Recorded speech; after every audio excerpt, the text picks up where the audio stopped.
할렐루야. 식사 맛있게 하셨습니까? 밥을 줘야 맛있게 먹죠, 그죠? 예, 아마 7월이 되면 먹는 것은 좀 어려울 수 있지만 이제 셀 예배도 좀 자유로워질 수가 있습니다. 왜냐하면 이제 셀 예배 속에서도 백신 맞은 사람은 수에 포함되지 않기 때문에 소그룹도 이제 4인만, 이제 백신 안 맞은 분들이 4인만 있으면 나머지는 백신 맞은 분들이 계시면 이제 얼마든지 셀 예배를 드릴 수 있고, 교회도 이제 그 백신 맞은 분들은 우리 본당에서 135명이 예배를 드릴 수 있는데, 백신 맞으신 분들을 제외하면 뭐 200명이 훌쩍 넘는 사람들이 예배를 드릴 수가 있기 때문에 지하로 내려가지 않아도 되는 그 예배를 드릴 수 있는 환경은 분명히 좋아질 것 같습니다. 그러나 예배가 드려진 환경이 아무리 좋아진다고 할지라도 우리가 말씀을 듣고 은혜를 받고 힘을 내지 못한다면, 그렇다면 우리 앞에 놓여 있는 이런 영적인 위기와 어려움들을, 우리 앞에 있는 이 영적 전쟁을 전혀 돌파할 수 없다라는 사실을 좀 기억했으면 좋겠습니다. 오전 예배를 드리다가 설교를 이제 본격적으로 해야 된다 싶어서 시간을 보니까 12시 17분이어서 설교의 제일 중요한 부분을 싹 빼먹었습니다. 이건 나중에 설교하자 하고 빼먹었는데, 오늘 박은정 집사님이 좀 찬성을 한 5분 적게 해서 조금 언급하고 넘어갈 수 있도록 하겠습니다. 그냥 예수님의 충족성 얘기를 하다가 이제 예수님 누구신지에 대한 이야기를, 그 본문에서 가장 중요한 얘기를 했어야 되는데 보니까 시간상 얘기를 할 수가 없어서 그 본문의 그 단어에 예수님께서 이제 육체로 오심을 부인하는 자, 또 예수 그리스도의 육체로 오심을 시인하는 자, 이렇게 오셨다라고 하는 단어가 나옵니다. 오셨다. 여러분과 저는 요한복음 3장에 보면 두 번 태어나다, born again, 거듭나다 이렇게 얘기를 하는데, 예수님이 이 땅에 우리 볼 때는 출생의 사건을 요한복음 어디에도 예수님 출생이라고 기록하지 않습니다. 예수님이 오셨다라고 이제 기록을 하고 있죠. 이제 요한이 쓴 요한계시록에도 보면 이제 그 하나님의 수는 888인데 사단이 이제 똑같이 그걸 따라 666 이렇게 따라 하듯이, 원래 이제 우리나라 절기에는 이제 그 예수 강생일과 석가탄신일이었는데 이제는 이게 바뀌었어요. 구주 탄생이 아니죠. 강생일입니다. 그 당시에 부처님 오신 날, 이렇게 어느 순간 이름이 역전되어져 왔지만은 오셨다라고 하는 이 단어 속에 들어있는 중요한 신학적 의미가 있습니다. 그게 뭐냐면 예수님의 선제성을 강조하는 복음서가 요한복음입니다. 영원 전부터 아버지와 함께 계셨던 그분이 말씀이 육신이 되어 우리 가운데 오신 것입니다. 빛으로 우리 가운데, 그래서 빛으로 오신 예수여, 그분은 우리 가운데로 오셨어요. 그래서 이제 이 침례 요한이 예수님을 소개할 때 내 뒤에 한 분이 계시는데 그가 나보다 앞선 것은 그가 나보다 먼저 계심이라, 이렇게 태어난 그 어머니의 몸에서 태어난 순으로 따지면 예수님이 이제 침례 요한보다 뒤에 태어났습니다. 누가복음에 의하면 6개월 뒤에 출생을 하셨는데 내 뒤에 계시는 분이지만 나보다 앞선 것은 그가 나보다 먼저 계심이라. 그래서 그분은 이 세상에 육신으로 태어나기 이전부터 이제 그분은 계셨어요. 그래서 이제 요한복음에 보면 이제 말씀이 육신이 되어 우리 가운데 거하심에 우리가 그의 영광을 보니 독생자의 영광이요 이제 은혜와 진리가 충만하더라. 그러면서 이제 예수님의 요한복음 1장을 한번 읽어보겠습니다. 그가 하나님의 아들이라고 증언을 하는데 어떻게 증언을 하느냐? 요한복음 1장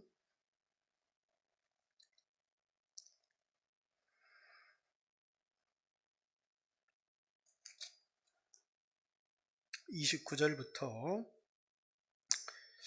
이튿날 요한이 예수께서 자기에게 나오심을 보고 이르되 보라 세상 죄를 지고 가는 하나님의 어린 양이로다. 첫 번째 소개입니다. 내가 전에 말하기를 내 뒤에 오시는 사람이 있는데 나보다 앞선 것은 그가 나보다 먼저 계심이라. 예수님 선제를 얘기하는 거죠. 한 것이 이 사람을 가리킴이라. 나도 그를 알지 못하였으나 내가 와서 이제 물로 침례를 베푸는 것은 그를 이스라엘에 나타내려 함이라 하니라. 요한이 또 증언하여 이르되 내가 봄에 성령이 비둘기 같이 하늘로부터 내려와서 그 위에 머물렀더라. 나도 그를 알지 못하였으나 나를 보내어 물로 침례를 베풀라 하신 그이가 나에게 말씀하시되 성령이 내려서 누구 위에든지 머무는 것을 보거든 그가 곧 성령으로 침례를 베푸시는 이인 줄 알라 하셨기에. 이제 침례 요한이 예수님을 이제 두 번 소개하는데 세상 죄를 지고 가는 하나님의 어린 양, 또 하나는 성령으로 침례를 주실 분. 그런데 나를 보내어 그분을 증언하라고 했는데 그분은 나보다 먼저 계신 분이다. 그래서 최종적인 증거를 뭐라고 얘기하느냐? 내가 보니 그가 하나님의 아들이심을 증언하노라 하니라. 그러면서 예수님이 하나님이시다, 하나님의 아들이시다. 그분은 태어나신 분이 아니고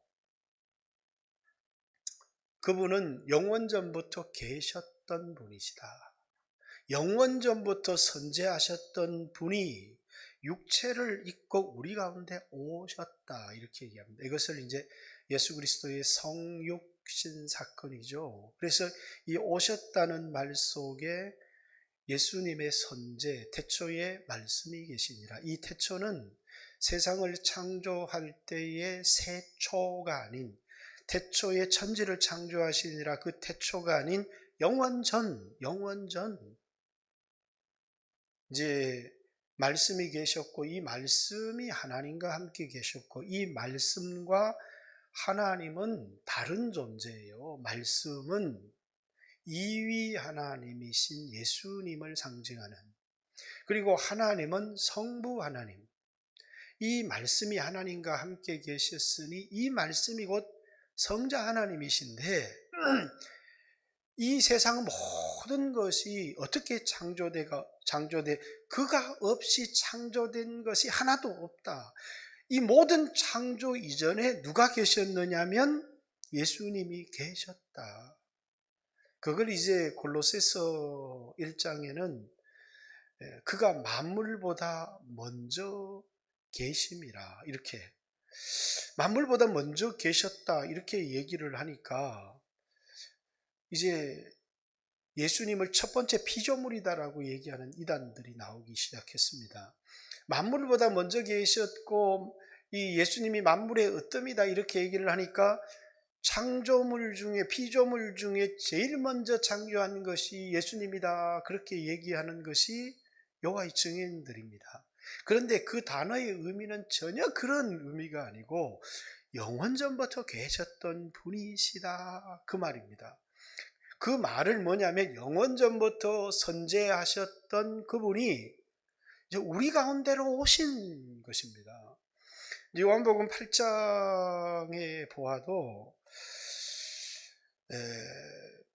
유대인들이 우리가 아브라함의 자손이다. 아브라함은 이와 같이 행하지 아니하였다. 그러니까 네가 아브라함을 보았느냐? 네 나이가 몇 살이냐? 아니 네가 나이가 50도 못 되었는데 아브라함을 보았느냐? 아브라함이 있기 전부터 내가 있었느니라. 이렇게 예수님의 선제를 선언하는 단어죠. 그래서 이 오셨다라는 이 말은 우리는 태어난다. 우리의 시작은 이 세상에서 어머니의 뱃속에서 탄생함으로 이제 시작했고, 그 태어난 우리들의 모습이 죄 가운데 태어났기 때문에 다윗이 시편 51편에 고백했던 것처럼 영적으로서 죽어 태어났는데 이제 성령으로 거듭나게 됨을 인하여서 우리의 이제 영적인 삶은 born again, 다시 태어나면서부터 시작되는 것이다라는 이야기를 하고 있는 것이죠. 그러나 예수님은 이제 거듭나거나 다시 태어남으로 시작하는 게 아니라 영원전부터 계셨던 분이 우리 눈에 볼 수 있도록, 만질 수 있도록 우리 가운데 영원전부터 계셨던 그 하나님 말씀이 육신이 되어 우리 가운데 장막을 치셨다. 그 말이 뭐냐면 말씀이 육신이 되었다. 이것을 신학적으로는 인카네이션, 성육신 이렇게 얘기를 합니다. 그런데 이제 초대교회 이단 가운데서 이 예수 그리스도의 성육신, 그분이 하나님이신데 우리와 같은 사람이 되셨다라고 하는 예수님의 가장 중요한 속성, 그분은 하나님이십니다. 그 오셨다라는 말씀에 그가 하나님이시라는 말이 포함되어 있는 거고, 그리고 예수 그리스도의 육체로 오심이라고 하는 성육신, 하나님이 사람이 되었다. 그래서 그분은 하나님이시지만 완전한 하나님, 영원전부터 계셨던 선재하셨던 로고스였지만 그분이 이제 우리에게 말씀이 육체가 되는 레마로 우리 가운데 오셨다라는 그런 뜻입니다.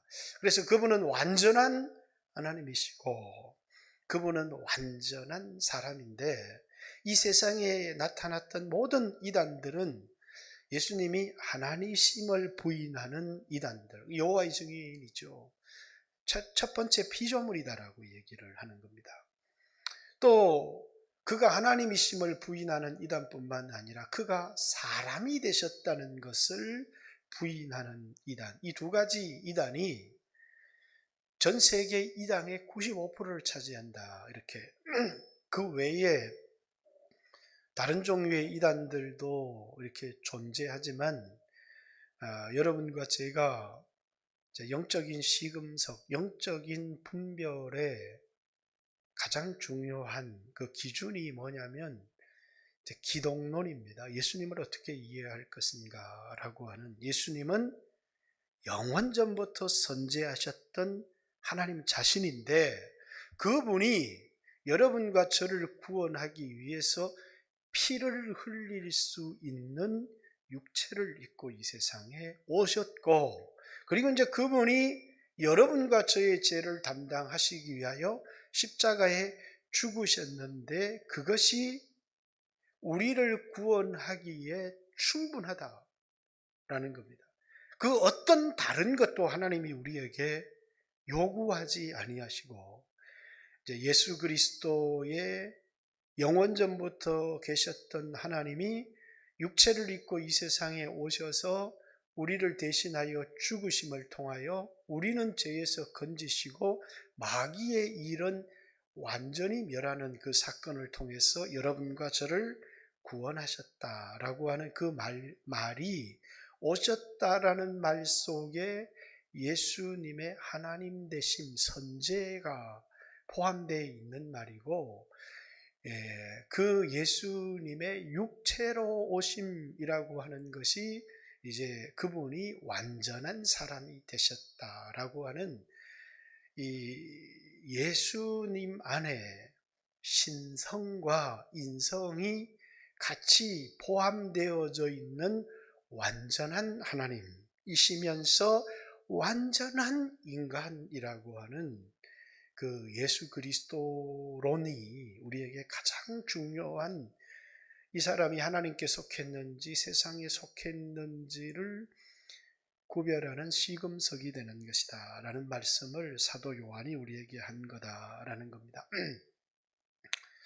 여러분, 오늘날 이 세상도 기독교를 위협하는 많은 위협적 세력들이 있습니다.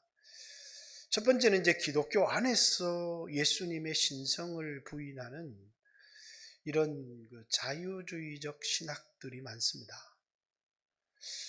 자유주의 신학은 예수님이 사람임을 아주 훌륭한 혁명적인 그런 사람, 인류를 향한 뜨거운 사랑을 강조하지만 그분이 하나님이시라는 얘기는 하지 않습니다.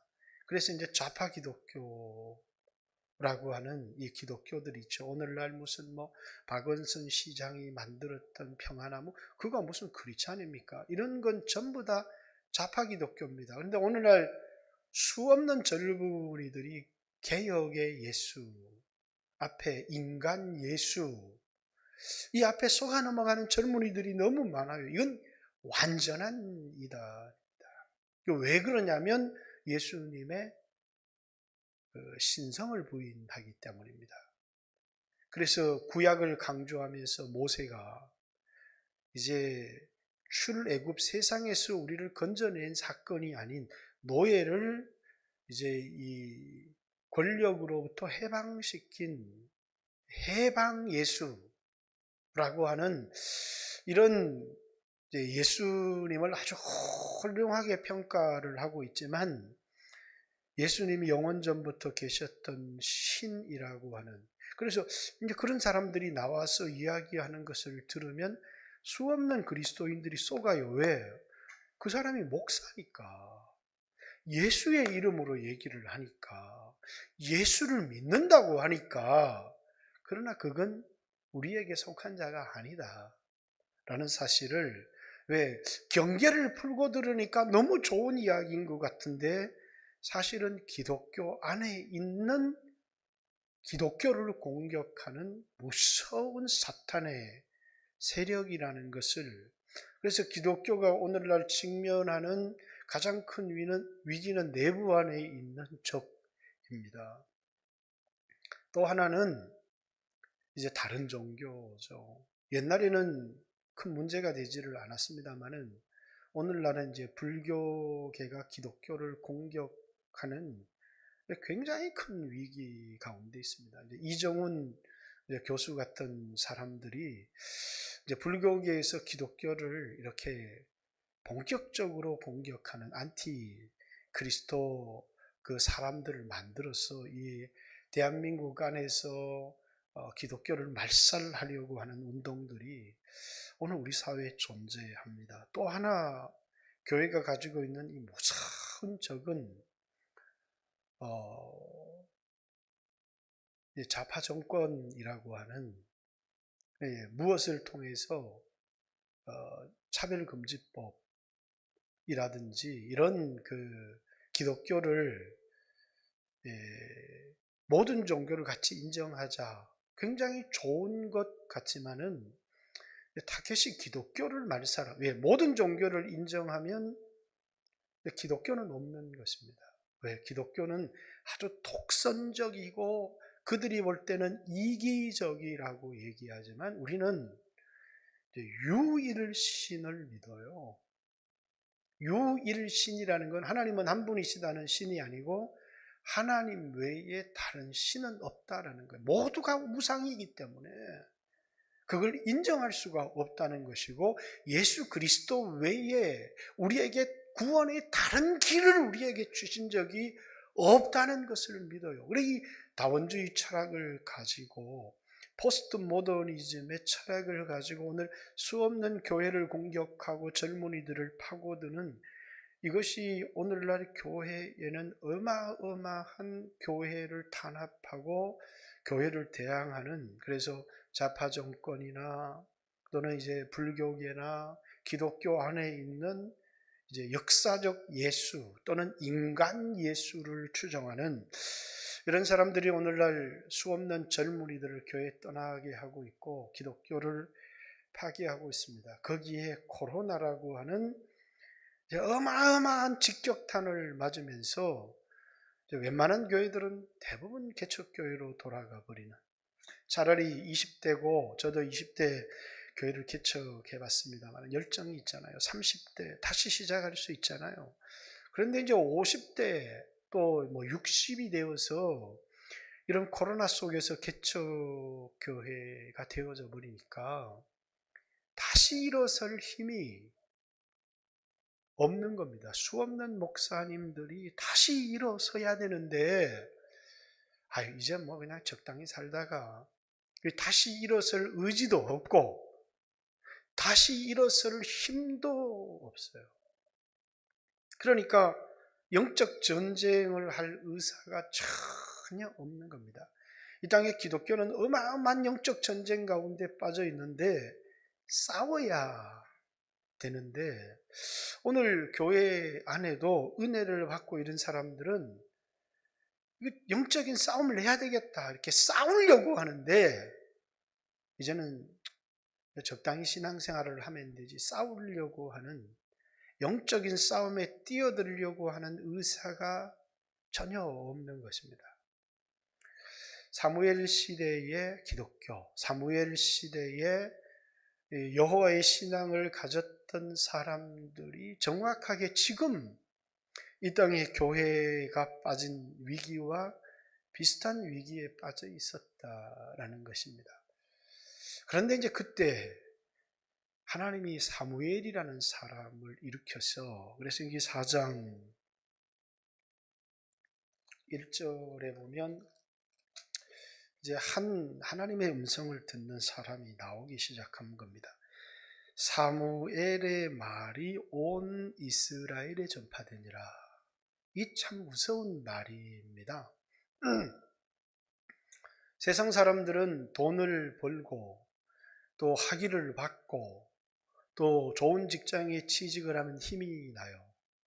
근데 예수 믿는 사람도 돈을 벌고 이제 삶이 안정되고 또 이렇게 내 세상의 지위가 높아가면 여전히 힘이 나겠죠. 예수 믿는 사람들이 돈을 벌고 안정되고 해서 힘이 나면 그 힘은 교만에서 오는 겁니다. 근데 예수 믿는 사람은 뭐 할 때 진짜 진정한 힘이 생기느냐면 말씀을 듣고 은혜를 받으면 예수 믿는 사람은 진짜 힘이 생겨요. 이게 예수 믿는 사람들에게 있는 하나님의 백성의 특징입니다. 다른 사람은 이 말씀이 들어가도 전혀 깨달아지지도 않고 소화되어서 그것이 나한테 내 마음에 힘을 주지 않는데, 예수 믿는 사람은 돈도 없고 권력도 없는데 말씀이 들려오고 그것이 깨달아지면서부터 독수리 날개치며 올라가는 같은 그런 막 힘이 생겨나기 시작하는 거예요. 그래서 여러분이 힘이 어디서부터 오는 거냐? 예수 믿는 사람들의 힘이 말씀에서 오는 거다. 그럼 그건 진짜입니다. 근데 이제 많은 목사님들이 설교를 해도 설교를 안 듣잖아요.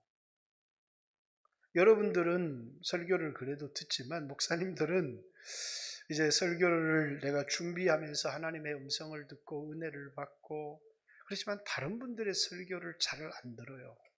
그래서 이제 많은 분들이 신학교 가서 설교하면 제일 힘들다. 목사들은 그래도 깨져서 이렇게 다른 사람들의 말을 청종하는데 신학생들은 얼마나 똑똑한지 그냥 설교를 안 듣는다 이런 말을 해요. 왜? 말씀을 듣고 은혜를 받아야 힘이 생기는데 말씀을 안 듣는 겁니다.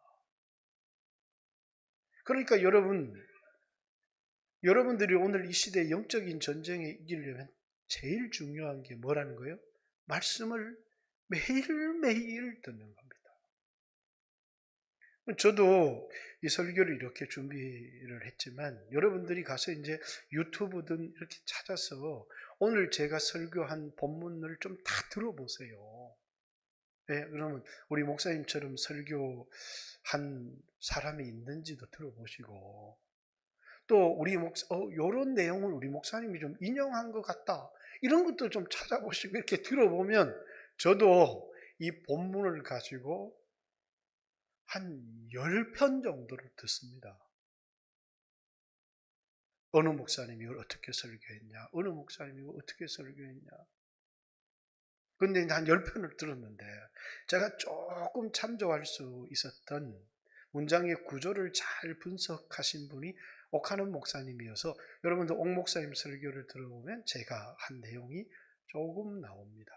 물론 이제 그리스도의 충족성에 대한 이야기는 전혀 나오지 않지만, 그렇듯이 목사도 설교를 하는 사람이지만 기도하면서 말씀 묵상을 통해서 하나님 말씀을 들어야 영적인 힘이 생기는 거고, 여러분들도 말씀을 들어야 힘이 생기는 것인데, 그 말씀도 집중해서 들어야 깨달아지면서 나에게 하시는 말씀이 들려요.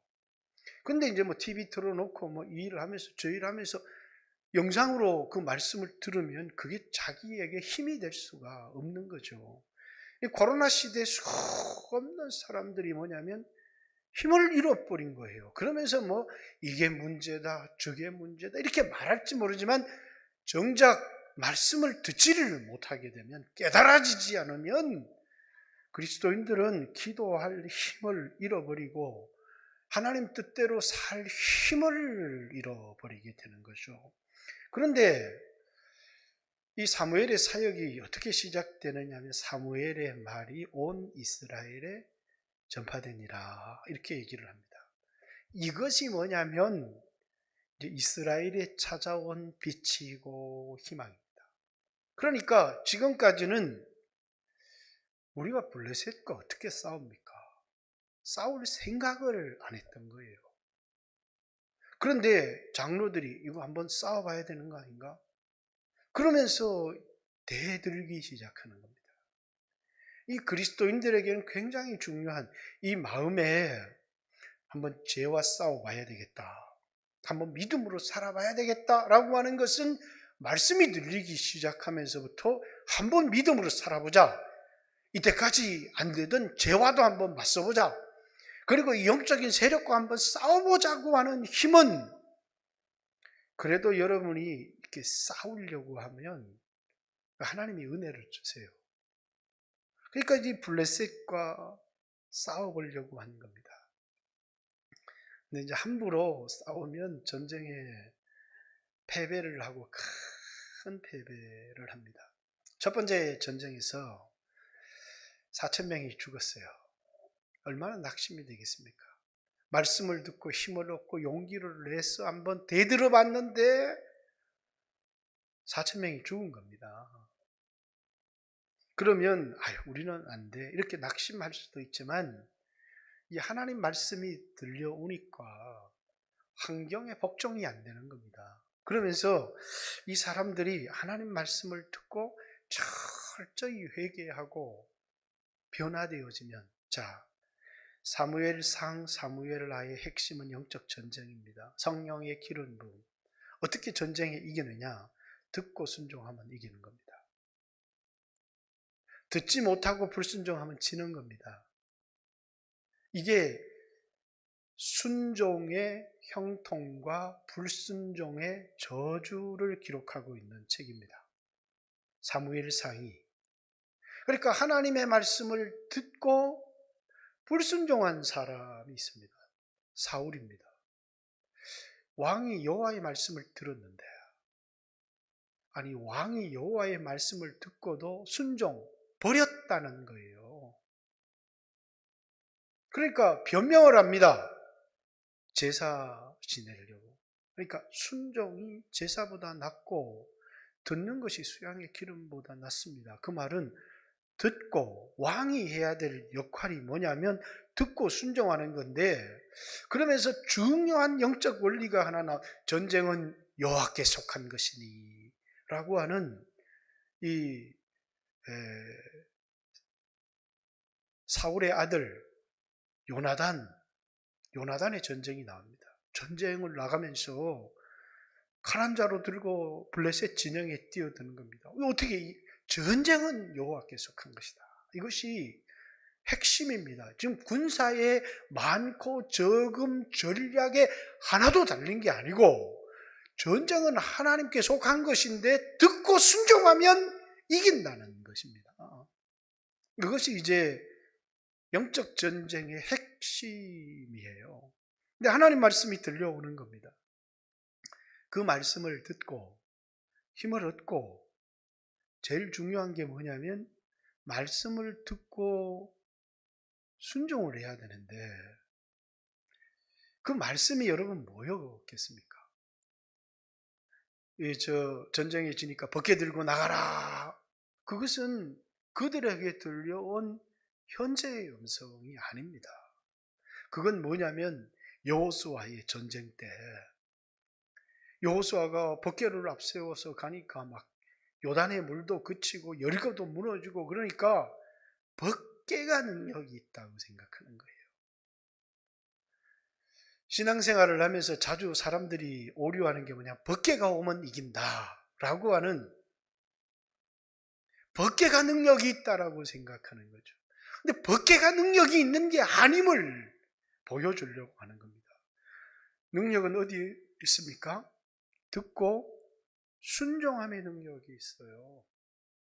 근데 이들은 하나님 말씀을 듣고 자기가 완전히 죽고 종이 되어서 하나님 말씀에 순종하려고 생각을 하는 게 아니고 법계를 이용하고 하나님 말씀을 이용하려고 하는, 아직도 말씀을 듣고 자기가 변화되는 것이 아닙니다.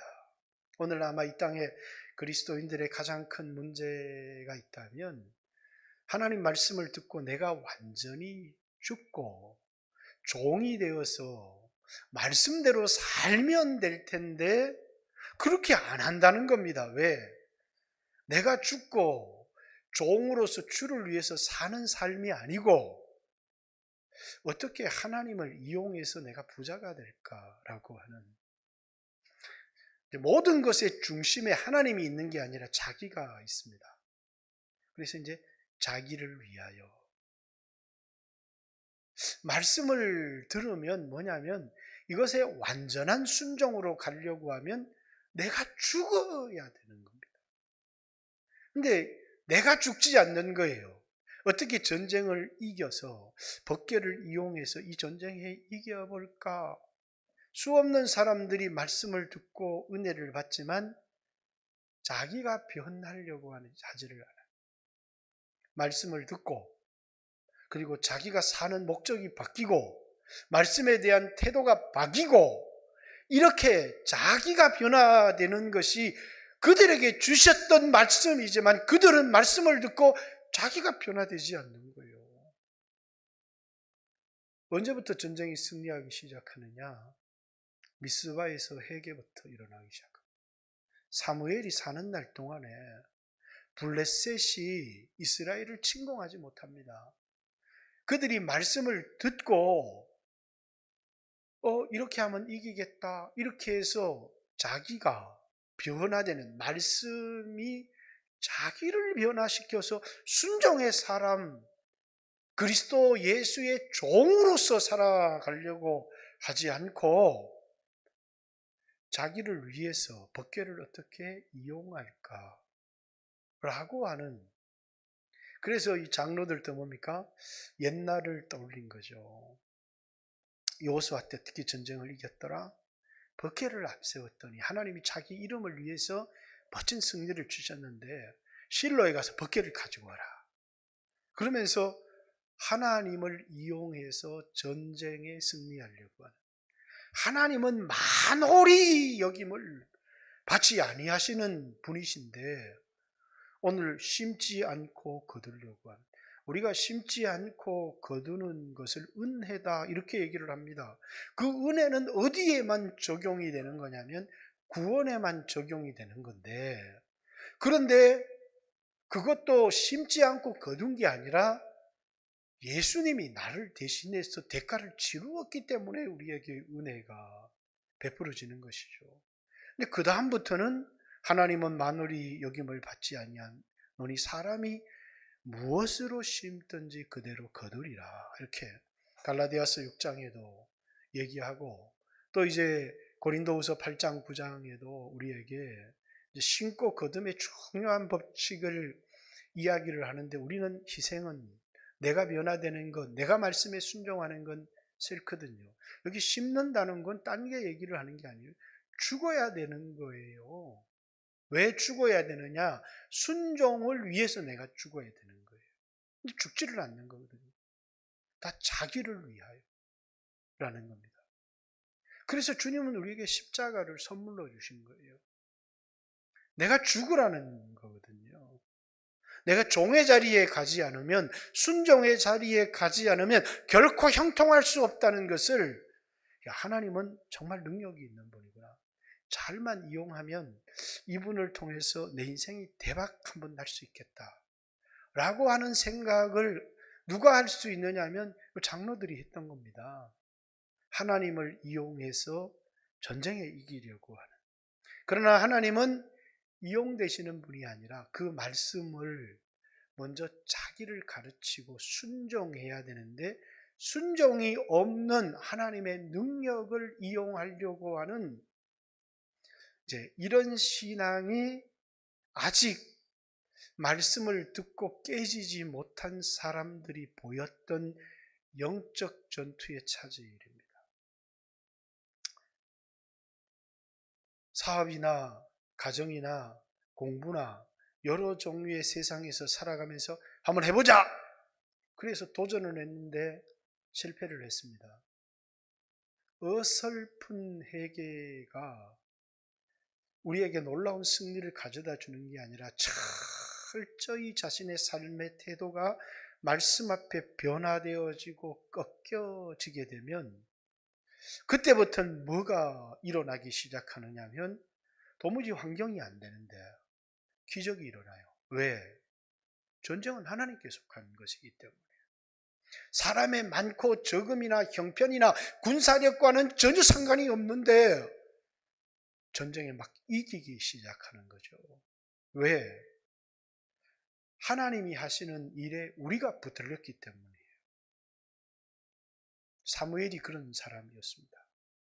그래서 사무엘이 이제 여기에서 전쟁이 완전히 치고 이제 엘리의 두 아들 홈니와 비나스가 죽고 이가봇 하나님의 영광이 떠나서 엘리가 의자에서 목이 꺾여 죽고, 이제 그때 등장하는 사람이 사무엘입니다. 사무엘이 그 상황을 딱 보고 뭐라고요? 미스바에 모이라는 겁니다. 그리고 거기서 철저히 회개를 시킵니다. 순종의 사람이 될 수. 이스라엘 백성이 미스바에 모이니까 블레셋이 우리하고 싸우려는가 보다. 그러면서 블레셋도 모여서 전쟁이 일어나기 시작합니다. 거기서 블레셋을 완전히 깨부셔버리는 겁니다. 왜? 순종하고 회개하고 변화되니까 블레셋을 완전히 깨부셔고, 사무엘이 살아있는 동안에는 블레셋이 감히 이스라엘을 침공할 엄두를 내지를 못하였다. 이렇게 얘기를 하는 것은 뭐라고요? 말씀을 듣고 힘을 얻고 말씀을 듣고 은혜를 받아야 되지만 그 말씀이 자기를 변화시켜서 순종의 사람을 만들지 않고 어설프게 은혜를 받고 내가 하나님을 이용해서 내 유익을 구하려고 하는 순간에 더 큰 영적인 패배를 맛볼 수 있다는 것을 우리에게 보여주는. 그래서 오늘 여러분과 저도 첫 번째는 말씀을 들으라는 겁니다. 이 코로나 시대에. 그래서 아무리 60이 되고 70이 되고 80이 되어도요, 말씀을 들으면 힘이 생겨요. 영적인 힘. 이 말씀을 듣고 생긴 힘과 돈을 벌어서 생긴 힘은 종류가 달라요. 돈을 벌어서 생긴 그 뻣뻣한 목은 교만이라서 하나님이 치시지만, 말씀을 듣고 생긴 힘은 하나님이 공급하시는 위로부터 오는 힘이라는 거예요. 여러분이 이렇게 물질도 벌고 세상에 성공할 수 있지만 그것 때문에 마음이 바뀌어지면 그 위협이 오는 겁니다. 그렇기 때문에 상황이 좋아져도 부지런히 하나님 말씀을 우리는 들어야 돼요. 이 코로나 시대에 우리에게 제일 중요한 게 뭐냐면 하나님 말씀을 들으면서 힘을 얻는 겁니다. 그러면서 사람들이 뭡니까? 나는 안 돼. 나는 안 돼. 이런 사람들이 너무나 싸워봤는데 도무지 이 내 오래된 이 습관이 바꿀 수가 없어. 그런데 말씀을 자꾸 들으면 하나님이 깨닫게 하시면 뭐라고요? 이거 막 차고 일어났어. 싸우려고 하는 영적인 힘이 생깁니다. 그런데 말씀을 귀 기울여 듣지 않으면 나는 안 돼. 나는 안 돼. 여러분, 그런 영적인 패배주의에 빠진 사람들이 교회는 나와서 구원을 받았지만 하나님이 내 기도를 들으시고 하나님이 내 힘이 되어주시고 나를 변화시켜 주시고 이런 것보다는 나는 안 돼. 나는 안 돼. 이런 사람이 너무 많은 겁니다. 근데 이제 주일날 와서 설교를 들으면 한번 해볼까? 그런 생각이 들다가도 한번 넘어지면 나는 안 되는가 보다. 근데 자꾸 말씀을 들어야 돼요. 우리가 다시 일어설 수 있는 블레셋과 한번 되들어보고 영적인 싸움을 한번 일어나서 해볼 수 있는 힘은 어디에서 생기느냐 하면 말씀을 듣는 데서 생기는 겁니다. 그리고 승리는 듣는다고 되는 게 아니라 순종하는 데서부터 이거 안 돼도 순종하면 이긴다. 순종하는 데서부터 듣고 하나님을 한번 이용해서 사람들이 내가 변하지 않고 하나님을 이용하려고 하는 사람들이 그냥 깨지는 겁니다. 그러면서 더 좌절하고 절망할지 모르지만 들으면 힘이 생기고 순종하면 전쟁은 여호와께 달린 것이기 때문에 속한 것이어서 반드시 이기고 승리합니다. 이것을 먼저 이제 사무엘에 의한 승리, 또 중간에 사울에 의한 패배도 보여주지만 다윗에 의한 놀라운 승리를 통해서 하나님이 보여주려고 하는 것이 순종의 형통과 불순종의 저주를 기록해 놓으려고 하는 책, 이것이 사무엘 상하입니다. 그러면 순종이든지 불순종이든지 영적인 삶의 시작은 어디에서부터 일어나는 거라고요? 리슨에서부터 일어나는 거예요. 사무엘이 하나님 말씀을 듣고 온 이스라엘에게 전파하니까 이스라엘 백성들이 이때까지는 아무도 싸우러 나오는 놈이 없었는데 장로들이 일어나서 한번 대들어보는 겁니다. 4,000명 죽고 나니까 이거 우리가 나가서 우리가 뭐 하나님 앞에 부족한 게 있었나? 그러면서 순종하고 회개의 생각보다는 벗겨 가지고 한번 나가보자. 그러다가 3만 명이 죽습니다. 그리고 이스라엘이 확 가라앉는데 사무엘이 불러서 미스바에서 전쟁에 패배한 진짜 이유를 벗겨 가지고 나간다고 되는 게 아니고 순종해야 된다. 그러면서 불순종을 막 회개하기 시작합니다. 전쟁하러 모인 게 아니에요. 미스바에서는 회개하기 위해 모인 건데 오늘날에도 미스바, 대성회 이런 건 전부 다 회개운동입니다. 그랬더니 막 블레셋이 전쟁하려고 하는지 알고 막 때로 모이고 덤벼드는데 거기서 완전히 블레셋을 짓밟아 버린 겁니다. 왜? 회개하고 이제 우리 죽어도 순종합니다. 그 말은 하나님 능력으로 살려고 하니까 영적인 대승리가 있었던 것처럼 오늘 뭐 불교가 얼마나 세고 뭐 오늘 차별금지법, 좌파기독교, 기독교 안에 있는 자유주의 운동, 포스트 모더니즘 운동 수없이 일어나도 전쟁은 하나님께 속한 것이고 우리의 태도에 달린 겁니다. 우리가 듣고 순종하면 저들은 무너집니다. 근데 오늘 저들이 문제다. 근데 오늘 우리를 그리스도의 종, 그리스도의 군사로 서지 않는다면 실패하고 만다는 것을 4장을 통해서 여러분들이 돌아보시고, 여러분들은 듣는가, 두 번째는 순종하는가를 생각했으면 좋겠습니다. 주여 하신 후에 2, 3분만 간절히 기도합니다. 기도드리겠습니다. 주여